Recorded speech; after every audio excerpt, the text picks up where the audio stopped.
What is up, guys? Welcome back to Think Shank. It is great to be back, and today I just want to double click on one specific topic, and of course that is the MVP award, which is just gotten increasingly more contentious and competitive. Data comparisons and stat head matchups and a lot of argumentation around some pretty easy to identify and compartmentalize arguments around one, defining what it means in reality, as well as what it should mean according to your own perspective. What I want to do is really break this down into realistic terms, make this as quick and as clear as possible around why staying up in philosophical, strategic land about this, just drag everybody down for a quick second to the structure and apparatus that drives the real decision making at the end of the day, because I really think folks lose sight of it and ultimately come away from the decisions at the end of the season either upset, hurt, confused, mad, all of the things. Is the MVP in the NBA about impact on your team, making them better when you're there, or being the best player at any given time, despite perhaps some of the team success considerations that go into it? Well, the big point that I'm trying to get across in this video is that there's actually a third driving factor that, again, I really don't see anybody shining a light on because it's related to the media, and I really don't think that they are going to be shining a light on it, as I will get into. That third option is posterity. If you don't know what posterity means, I should probably incorporate this. It is the conceptualization of all future generations that will follow you, myself, all of the players, this class of players. What I mean by that is when you really think about it, NBA awards, chronicled by the MVP, of course, are really the currency of legacy and awe-inspiring stories that in turn create the talking points, the debates, content, material that, of course, the NBA is trying to leverage to grow its fan base globally and to inspire those folks. When you take a step back, these are the awards when we talk about guys like Larry Bird, like Magic, like the 90s. You have guys like Bill Simmons and sportscasters reference greatness in previous generations, whether it's in a comparative sense or all-time rankings and yada yada. The first thing to latch onto is, of course, awards. Very powerful symbols of recognition and accomplishment that, again, are ammo, if you will, for these content, material, discussions, stories, all of this stuff, again, in future generations, in other words, for posterity. And I think this entire idea is purported by the actual apparatus with which these awards are actually voted on and decided. I don't know how more people don't hone in on this reality, but the NBA literally appoints 100 sports writers and sportscasters to cast their votes in a 5-ordered ranking to then tally up and summate all of these points, and of course the victor is decided. The obvious extension off of that is that the media, an operating entity out in the marketplace, literally depends on interesting stories with which they can retrofit and utilize to create and craft their own narratives and sell them and incite attention and, of course, get all of the eyeballs. You have 100 media members that are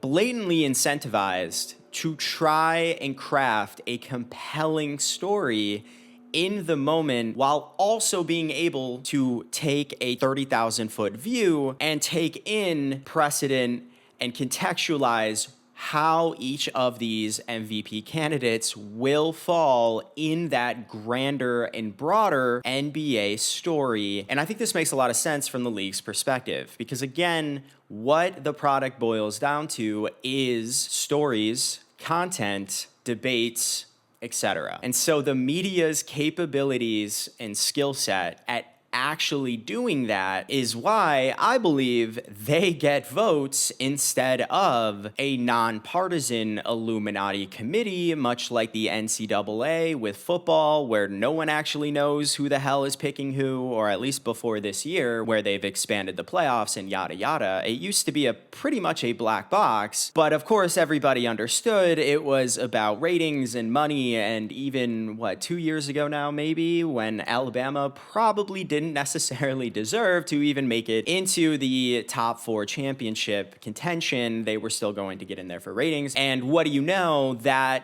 black box model wound up being pretty unsustainable, and they realized there was a lot more opportunity to bring more teams in and have more chaos and more March Madness injection and get more people involved because now their team is in there, yada yada. Instead of that black box of folks that nobody really knows, and instead of potentially biased players, coaches, GMs, fans, the NBA turns to the media to say, hey, write this story, craft this in the mold with which we have done it in the past, and make it cohesive and coherent as well as congruent across league history to make sure that we are telling the best and the most consistent story possible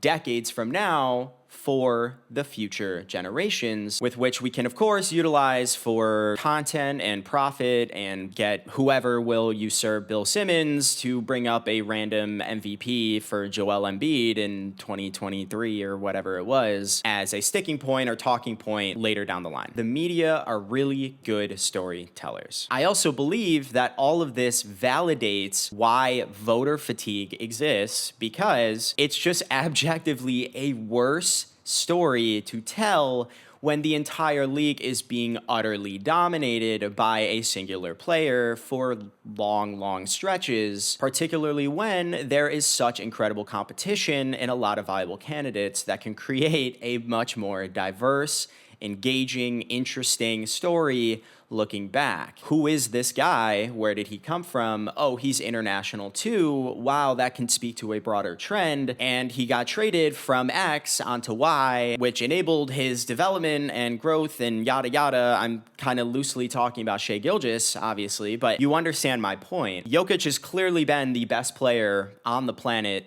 since 2021, 2022 maybe. But of course, they gave one of his MVPs to Joel, breaking up that sequencing for somebody else besides Jokic, despite the fact that most people had him as the best player. I think, again, it is about storytelling for posterity and profit. I ultimately believe that being a voter actually comes with a lot of pressure, because these awards, in turn, mean a lot. They matter a lot for the positioning of the league, not only their own outlets, but the media more broadly, shaping public consciousness. How are people going to discuss and view certain players and their careers and their achievements and yada yada? Sure, a lot of analytics will show some things, and you can generate very compelling arguments, from back to the team impact argument, or just being the best individual player across the league more universally, making sure to factor in the league's broader sort of phantom ask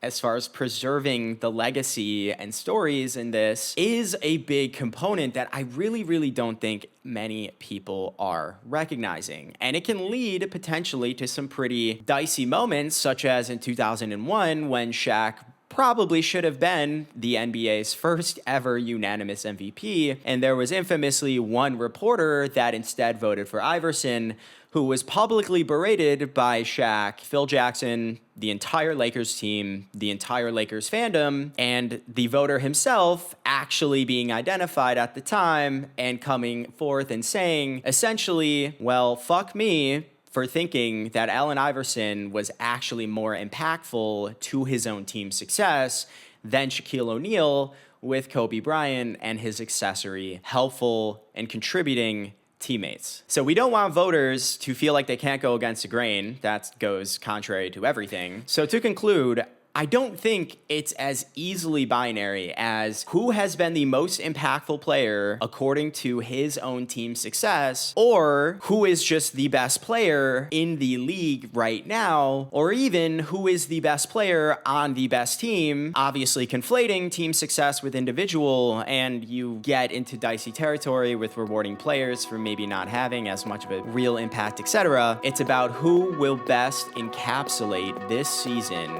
in the NBA history books decades from